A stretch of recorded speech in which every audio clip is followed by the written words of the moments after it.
Hey ladies, I wish I could be seeing you over Zoom right now, but since that can't happen this week, I'm gonna send you a little video with the lesson I had planned. I'm in Arnold right now.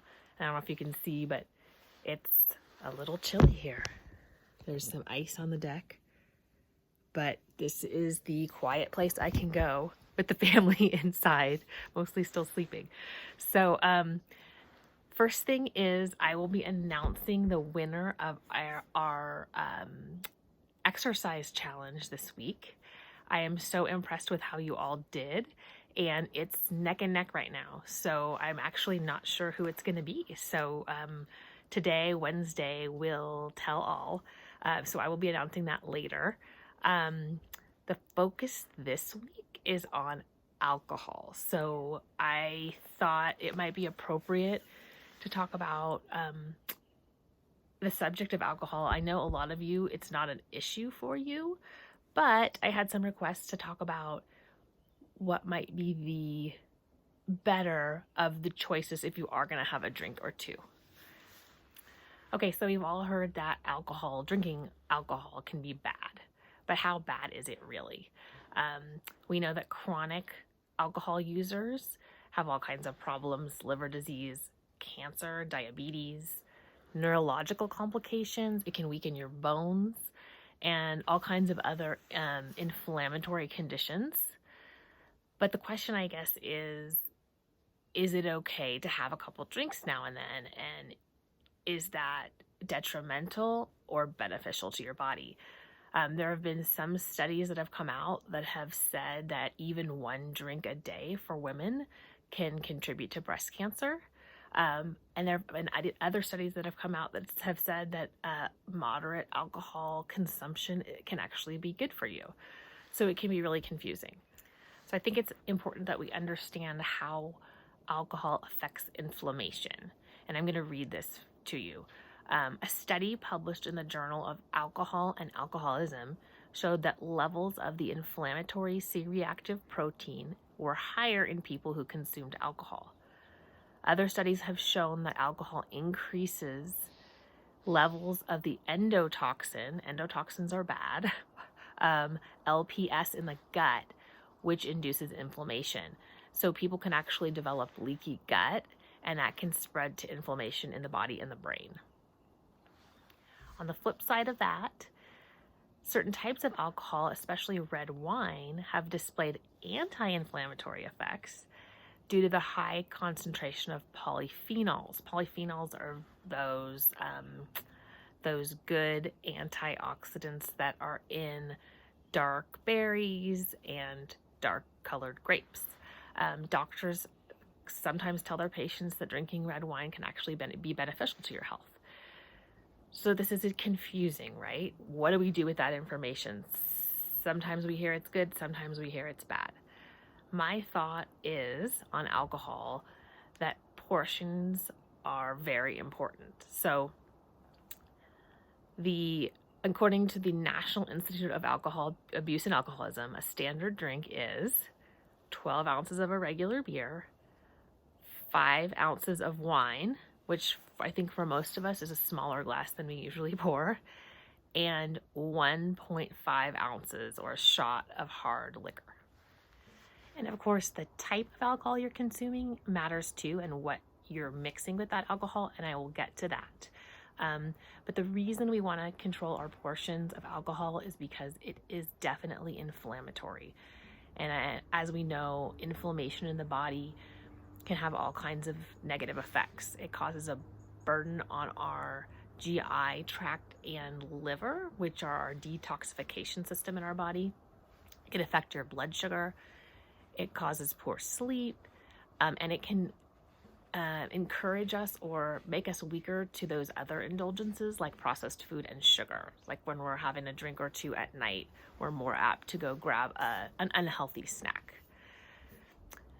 So inflammation is the primary reason we want to limit alcohol.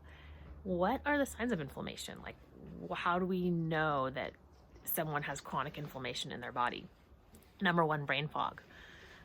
inability to focus. If you ever walk into a room and forget what you went there for, that happens once in a while to everyone, but if that's going on a lot, that could be a sign of inflammation. Chronic fatigue and depression, basically because the body is so taxed from fighting the inflammation that it's exhausted, and just you get chronic fatigue. Stomach problems can be a sign of inflammation. IBS, bloating, gas, diarrhea, stomach pain, swollen joints and muscles, and of course the extreme signs of that are arthritis and even lupus. Visceral fat is a sign of inflammation, and visceral fat, as you probably know, there's ginger. Visceral fat is the type of fat that's the bad kind because it's the kind that surrounds our organs. And lastly, skin problems. So eczema, dry skin, that kind of thing can be a sign of inflammation in our bodies. Okay, so let's get to the fun part. If you are going to have a drink, which most of us will over the holidays, what's the best thing to drink? This was kind of fun for me to research and remind myself of. Tequila. Tequila is a better choice than some because, and this is very interesting, the sugar that's from the agave plant is not digestible. So it acts as dietary fiber in our body and basically pulls those sugars through our bodies so it controls blood sugar spikes. Just remember, if you're buying tequila, to try to buy 100% agave because otherwise you're not getting that same benefit. And also beware of the mixers with tequila. So they can really add a ton of sugar and other bad stuff. I love tequila with a little soda water and some lime. Delicious. So stay away from those sugar-filled syrups and those tasty margaritas at the bar. Okay, so another not so bad choice if you're going to have an alcoholic drink is red wine. And we talked about how red wine has those polyphenols. It is packed with beneficial antioxidants, which can help improve our heart health and even lower some of those inflammatory markers. Something to keep in mind with red wine is that dry reds are better than sweet reds, again, because of the issue with blood sugar. My next suggestion, if you're going to have a drink, is champagne. And this is kind of interesting for all you champagne lovers. Due to the fermentation process, champagne actually has some probiotic properties, which means that it might help promote a healthy balance of that gut bacteria and a balanced gut microbiome. If you're going to be drinking champagne, Brut is the best choice because it's lowest in sugar. And after that, I would just suggest thinking about all the things we discussed, sugar and mixers. So when we're having alcoholic beverages, a lot of people get into trouble because of what they're putting into their drinks. Those calories can add up really fast and your blood sugar can spike. So what the mixers that I love to suggest are always fresh lemon and lime, soda water like LaCroix, or even those drinks with a little bit of fruit juice like Spindrift. Beware of tonic water. Even though it has a bitter taste, it is actually extremely high in sugar. It's almost the same as drinking a Sprite. And of course, diet soda is not a good alternative. Some of us have discussed diet soda in our meetings, but the negatives of diet soda are it can increase your cravings for other sweet treats. It can erode your tooth enamel. And the worst is it can alter your gut microbiome. It can negatively affect that good gut bacteria. And also it's linked to an increased risk of linked to an increased risk of Alzheimer's, dementia, and stroke. So stay away from that diet soda. One alternative to diet soda is Zevia. If you've ever seen that in the stores, Zevia is soda that's made with stevia, which is low on the glycemic index, so it does not have the calories that regular soda does. So if you want that soda taste, that's what I would recommend. Okay, another thing to keep in mind while we're drinking is to hydrate. Our cells and our organs all need water, and we can really do harm to our body if we're consistently dehydrating ourselves. So, some things to keep in mind: our bodies are 60% water, and our blood is 90% water. So, drinking water always, but especially when we're drinking alcohol, is extremely important. Let's talk about why water is so important. Number one, it lubricates our joints. So the cartilage found in the joints and the discs of the spine contain 80% water. Long-term dehydration can reduce the joint's shock absorbing ability and lead to joint pain. So that's a pretty good reason to be drinking your water. It forms our saliva and mucus. So if we're not drinking enough water, we can have dry mouth, and that can lead to more tooth decay.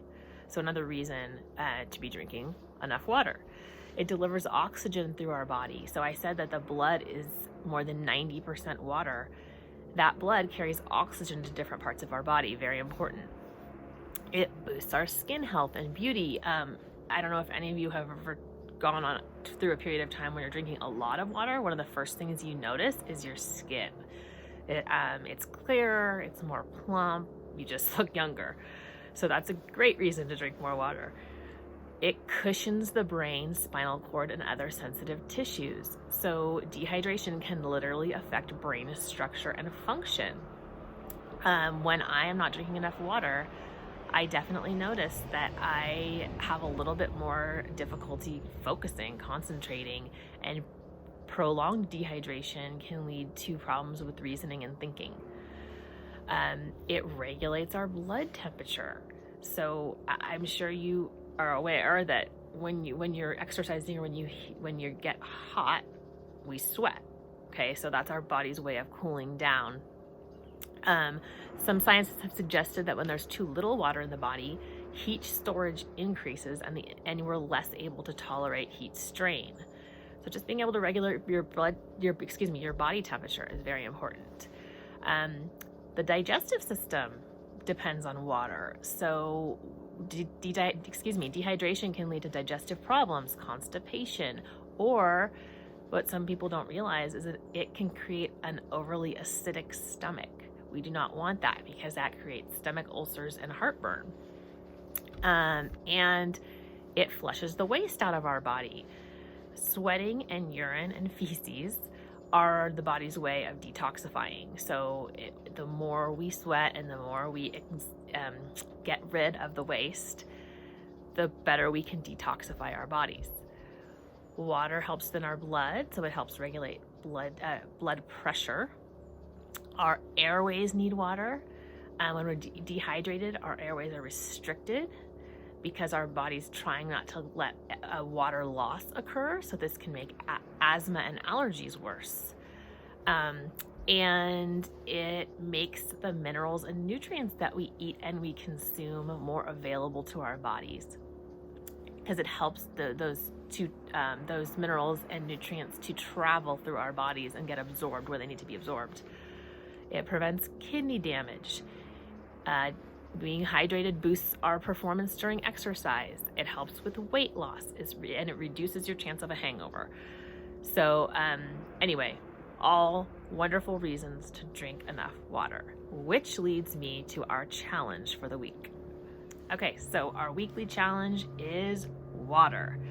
I thought this was a good one for this week because we're all going to be eating and drinking more maybe than we usually do. It's Thanksgiving, and I do want you to be able to enjoy and relax and celebrate.